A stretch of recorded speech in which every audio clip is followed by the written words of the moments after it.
Good evening, Mr. Speaker. Pleasure to see you. So I rise with some comments and questions, and I think support of this legislation. I do want to first start by thanking the co-chairs and the ranking members for bringing this forward and addressing this issue. It's clear that there has been a lot of work that has been done, and certainly there's been some controversy. Should we wait for this for the regular session? Should we address it now? And I have to fall into the camp of, being quite outraged at the performance of our utility companies after this most recent storm.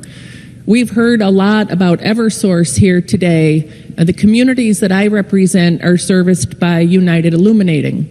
And while United Illuminating called the storm correctly, they called it a level 3 with a 5 to 7 day restoration time. And in 5 to 7 days, our service was restored. I'm usually always a 7 day. And miraculously, I was a 5 day. But the issue was there was absolutely no communication. It was outrageous. And in fact, I testified at the PURA hearing that was held most recently to address this very point, and it was their hearing on rate increases. And I thought, you can't separate that discussion from performance. And we have had other horrible storms in our state, particularly in the area that I represent. But the communication was really quite effective. And something has changed so that it didn't enable our local leaders, us as state representatives, to share information with constituents. It didn't enable to set expectations and things like we've talked about so that they know if they should go to a hotel or go stay with a relative or take other steps to protect the medicines or the food that they had that was potentially compromised. So as I've listened to the discussion, I really appreciate the comments of the chair about greater accountability for our utility companies. A question for the proponent of the bill is related to electric company rates. UI has said that as a result of this legislation, they would anticipate an $18 a month rate increase. I believe Eversource said it would be $50. So can you assure us that that would not occur and that there would not be a rate increase as a result of this legislation? Representative Alcranti.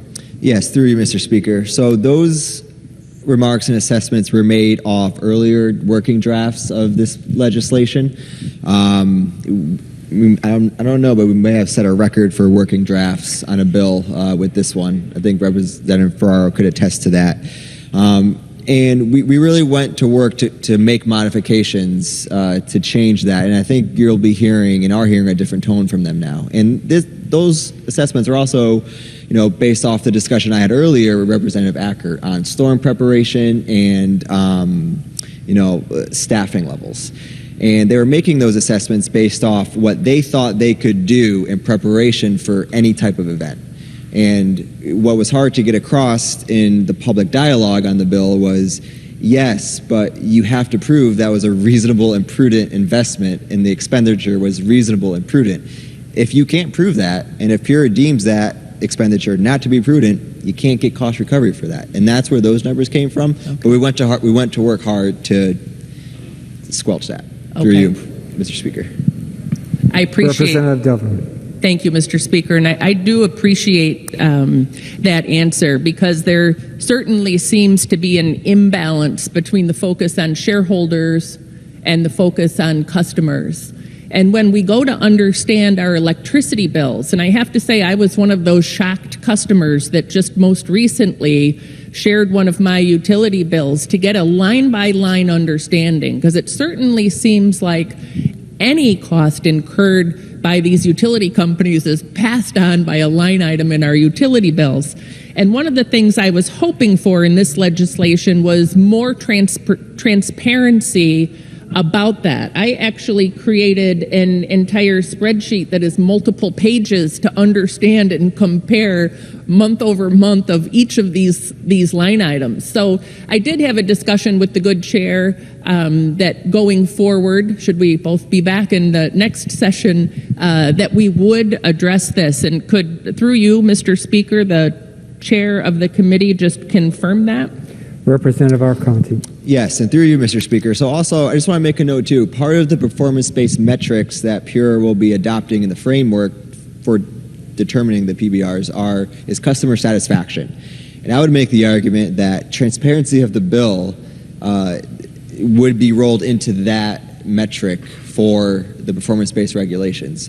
But the representative is correct. I had a number of constituents as well reach out over, especially as they saw these increases over the summer, trying to explain, I'm the chair of the committee, so they're reaching out, my constituents in particular, explain this bill, explain all these components. And I will make that commitment to her to work with the good representative if I'm lucky enough to be back in this role next session, which I plan to be, on her with a transparency bill in the Energy and Technology Committee. So now we have two bills already ready to go, Representative Dubitsky and now Representative Devlin. So I hope our LCO is listening. Through you, Mr. Speaker. Representative Devlin. Thank you, Mr. Speaker, and I appreciate that from the good chair and look forward to working with him.